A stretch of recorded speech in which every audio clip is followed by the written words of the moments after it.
Hello everyone. आज मैं इस वीडियो में डिस्कस करने जा रही हूँ एक बहुत ही अलग टाइप की बुक। ये बुक है स्टार्टअप के बारे में। जो लोग स्टार्टअप करना चाहते हैं उन पर लिखी हुई है। 2014 में लिखी गई है, 0 to 1।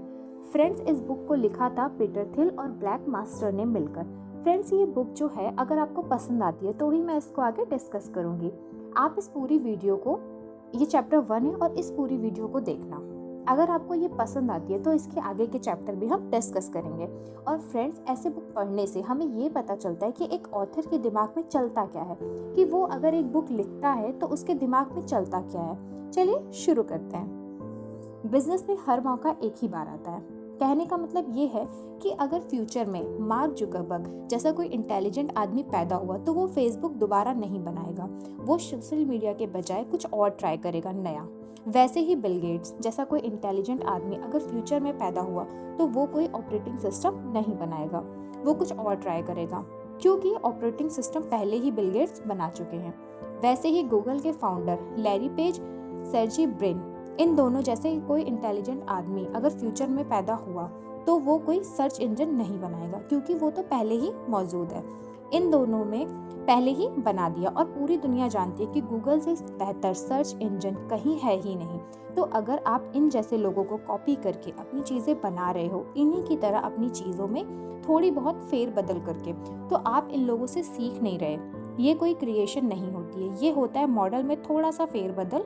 बेशक आप दुनिया को नया बनाकर दे रहे हो, प्रेजेंट कर रहे हो, लेकिन मॉडल में फेर बदल करके, कुछ नया नहीं दे रहे हो। अब मैं मना नहीं कर रही हूँ, ये भी प्रोग्रेस का हिस्सा है, ये भी प्रोग्रेस होती है। इसको बोलते हैं हॉरिजॉन्टल प्रोग्रेस। हॉरिजॉन्टल प्रोग्रेस क्या होती है? कुछ नया नहीं देना, बल्कि जो पहले से मौजूद है उसमें थोड़ी सी फेर बदल करके दुनिया को प्रेजेंट करना। और इन्होंने जो किया, इन तीनों ने जो किया, वो भी एक प्रोग्रेस थी। उसको बोलते हैं वर्टिकल प्रोग्रेस, यानी 0 से 1 तक ले जाना। समझ में नहीं आया होगा तो मैं समझाती हूँ। इंसान एक ही है इस दुनिया में, एक ही जीव है, एक ही प्राणी है जिसको ऐसा दिमाग मिला है जिसका यूज करके वो इस दुनिया को नया दे सकता है, कुछ नया दे सकता है। शुरू करते हैं फर्स्ट चैप्टर से हम लोग। अच्छा, अगर हमसे कोई कहता है कि हमारा फ्यूचर ऐसा होगा, हमारा फ्यूचर वैसा होगा, तो सबसे पहली चीज़ दिमाग में क्या आती है कि फ्यूचर में क्या क्या चेंजेस हो सकते हैं। क्या फ्यूचर में उड़ने वाली गाड़ियाँ होंगी, या फिर शायद आज से 100-200 साल के बाद इंसान मंगल ग्रह पर रहेगा जाकर के। शायद टाइम से इसका कुछ लेना देना नहीं है। चीज़ें बदलेंगी कितनी फ्यूचर में, इस चीज़ से लेना देना है। ये पहली इमेज हमारे दिमाग में बनती है। जो अभी तक नहीं हुआ वो क्या फ्यूचर में होगा। लेकिन अगर ऐसा कुछ नहीं हुआ ना, 100 सालों के अंदर कुछ भी चेंजेस नहीं हुए, तो इसका मतलब ये है कि फ्यूचर में अभी 100 सालों से भी दूर है। लेकिन अगर वही चीज़ें अगले 10 सालों में इतनी बदलने लग गई, ये चीज़ 10 सालों में भी होने लग गई। मैं सिर्फ उड़ने वाली गाड़ियों की बात नहीं कर रही हूँ। कुछ भी चेंजेस अगर आने वाले 10 सालों में होना शुरू हो गए हैं जो आज से पहले कभी नहीं हुए, तो इसका मतलब ये है कि फ्यूचर में बहुत जल्दी आने वाला है। फ्यूचर बहुत जल्दी आने वाला है। फ्यूचर इसको किसको बोलते हैं? फ्यूचर की डेफिनेशन क्या है ये कोई नहीं जानता, लेकिन इतना पता है कुछ अलग होने जा रहा है, इसी को बोलते हैं फ्यूचर। अब यहाँ पर बहुत ही गौर से सुनना जो मैं बोलने जा रही हूँ, क्योंकि हो सकता है कुछ नया जानने को मिल जाए। मैंने आपको पहले ही बताया कि डेवलपमेंट 2 टाइप की होती है। फर्स्ट होती है हॉरिजॉन्टल। इसका मतलब ये है कि कोई चीज़ अगर पहले से मौजूद है उसमें थोड़ा सा हेर फेर बदल करके प्रेजेंट कर दिया। इसमें दुनिया को कुछ नहीं मिला, समाज को कुछ भी नहीं मिला। जैसे एक टाइपराइटर पहले बनाया है मार्केट के अंदर, और आपने भी एक टाइपराइटर बना दिया उसकी नकल करके। लेकिन उसमें क्या किया? आपने अपने टाइपराइटर में कुछ सुधार कर दिए, अच्छी स्याही लगा दी, अच्छे बटन लगा दिए। 2-3 साल बाद भी आपने टाइपराइटर ही दुनिया को दिया, कुछ नया नहीं दिया। तो आप किसका हिस्सा बने? हॉरिजॉन्टल डेवलपमेंट का। दूसरे टाइप की प्रोग्रेस होती है वर्टिकल प्रोग्रेस। वर्टिकल प्रोग्रेस क्या होती है? जैसे अगर मान लो वही टाइपराइटर जो दुनिया में मौजूद है उसकी जगह आपने दुनिया को कंप्यूटर में वर्ड पैड बनाकर दे दिया। ताकि पहले तो लोग टाइपराइटर पर पेपर निकालो, डालो, ये सब करते थे, लेकिन वर्ल्ड पैड पर तो सभी अवेलेबल है, जो कभी ख़त्म ही नहीं होता। ये हुई वर्टिकल डेवलपमेंट, जिसमें आपने दुनिया को कुछ नया दिया। और आज चाइना में क्या हो रहा है? पहले टाइप की प्रोग्रेस, हॉरिजॉन्टल प्रोग्रेस, वो अमेरिका के लेवल पर जाना चाहता है और क्या करता है? हर चीज़ की कॉपी बना रहा है। चाइनीज़ हर उस चीज़ की कॉपी बनाते हैं जो पहले से डेवलप सोसाइटी में, डेवलप कंट्री में मौजूद है। फिर चाहे वो 19वीं सेंचुरी की रेलवे लाइन हो, या 20वीं सेंचुरी की एसी हो, सब कुछ। तो हर चीज़ वहाँ पर बनती है। चीज़ों को बनाते हुए वो कुछ ही स्टेप छोड़ते होंगे या बदलते होंगे, लेकिन हर चीज़ वहाँ पर बनती है। जैसे उन्होंने ये लैंडलाइन तार वाले फ़ोन जो आते हैं उनका यूज़ नहीं किया, डायरेक्ट वायरलेस मोबाइल फ़ोन पर चले गए। स्मार्टफोन्स बनाने में वो लोग, लेकिन ये सब करके वो आखिर तो सबकी कॉपी ही कर रहे हैं। जो चीज़ पहले से ही मौजूद है, चीज़ों में फेर बदल करके वो पूरी दुनिया में अपना सामान बेचते हैं। तो इससे क्या हो रहा है?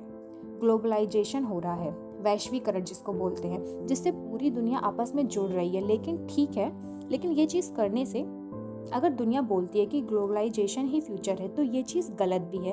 पता है क्यों? क्योंकि इससे टेक्निकल प्रोग्रेस रुक गई है। यही मेरी प्रॉब्लम है। ये बात सच है, मैं भी मानती हूँ कि टेक्निकल प्रोग्रेस बहुत ज़्यादा ज़रूरी है। ये टेक्निकल प्रोग्रेस और चेंजेस नहीं हुए, ये रुक गए, तो पूरी दुनिया में प्रोडक्ट्स की मांग बढ़ेगी जिस तरह से बढ़ रही है आज। फिर क्या होगा? प्रोडक्ट्स की मांग बढ़ेगी तो चाइना प्रोडक्शन ज़्यादा करेगा और पॉल्यूशन फैलेगा। और सोचो, अगर इंडिया की हर फैमिली अमेरिकन की तरह कार चलाने की सोचे, पॉल्यूशन फैलाने वाली कार रखने का सपना देखे, तो इसका मतलब ये है कि इन्वायरमेंट को कितना नुकसान पहुंचाएगी। ये लोग तो पैसा कमाने के पुराने तरीके से पैसा नहीं, तबाही आएगी।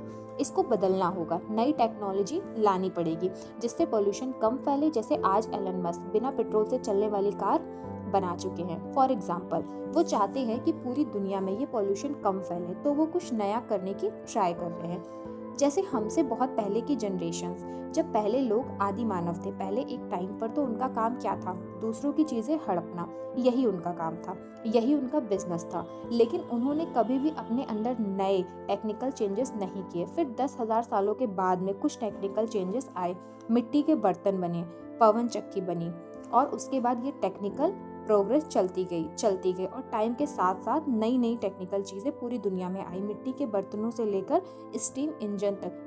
तो ये नई नई चीज़ें जब दुनिया में आ रही थी, इन चेंजेस को देखते हुए दुनिया को लगता था, लोगों को लगता था कि ये प्रोग्रेस आगे ऐसे ही चलती जाएगी। उम्मीद ये की जा रही थी, आने वाले टाइम पर इंसान चांद पर चला जाएगा, घर के लिए बिजली बहुत चीप प्राइस में मिलेगी, दूसरे प्लेनेट पर हम लोग जाकर रहेंगे। इस टाइप की प्रोग्रेस एक्सपेक्ट की जा रही थी, लेकिन ये चीज़ें नहीं हुई। क्यों? क्योंकि टेक्निकल चेंजेस आना रुक गए। चाइना ने पुरानी चीज़ों को ही वापस दूसरे ढंग से बना करके लोगों को देना शुरू कर दिया। यही नहीं, आज हम भी यही कर रहे हैं। हम लोग हॉरिजॉन्टल प्रोग्रेस कर रहे हैं, नई प्रोग्रेस नहीं कर रहे हैं। पुरानी चीज़ों को बना करके प्रेजेंट कर रहे हैं। ऐसा नहीं है कि चेंजेस नहीं आए हैं, चेंजेस बहुत आए हैं। मैं आपको बताऊँ, टेक्निकल चेंजेस आए हैं, बहुत सारे आए हैं। पता है कहाँ पर आए हैं? मोबाइल फ़ोन्स में और कंप्यूटर्स में। ये टेक्निकल चेंजेस आए हैं, दुनिया इन्हीं को अपडेट करने में लगी है। लेकिन कहीं और टेक्निकल चेंजेस नहीं आए हैं, चेंजेस रुक गए हैं। सोचो, अब हम आगे नहीं बढ़ पा रहे हैं, तो सोल्यूशन क्या है? अब यहाँ पर सोल्यूशन बताते हैं कि सोल्यूशन ये है कि टेक्निकल प्रोग्रेस फिर से शुरू करनी होगी, आगे बढ़ना होगा, और ये सब होगा स्टार्टअप से। जब लोग स्टार्टअप करेंगे, स्टार्टअप का मतलब अपना कुछ नया शुरू करेंगे। इसके लिए पास्ट में मैं आपको बता देती हूँ, आपको पता होगा, आपने पढ़ा होगा कि ब्रिटेन में जब इंडस्ट्रियलाइजेशन आया था, औद्योगिकरण, तो उस टाइम पर बड़े बड़े व्यापारी थे, बिजनेसमैन थे। उन्होंने क्या किया कि नए नए इन्वेंटर्स को ये बोलना शुरू कर दिया कि हम तुमको पैसा देंगे, पैसा देना शुरू कर दिया कि तुम हमारे लिए कुछ नई मशीनें बनाओ, कुछ नए आविष्कार करो, ताकि हम दुनिया को कुछ नया दे सके और पैसा कमा सके। तो कुछ नया बनाने की फीलिंग तभी आएगी जब स्टार्टअप होंगे। अब स्टार्टअप ही हैं जो इस दुनिया में रहने वालों की ज़िंदगी में कुछ चेंजेस ला सकते हैं, नए टेक्निकल चेंजेस, जैसा हम फ्यूचर से एक्सपेक्ट कर रहे थे। ये हो गया है चैप्टर 1 कंप्लीट। तो आज की वीडियो में बस इतना ही, बाकी का नेक्स्ट चैप्टर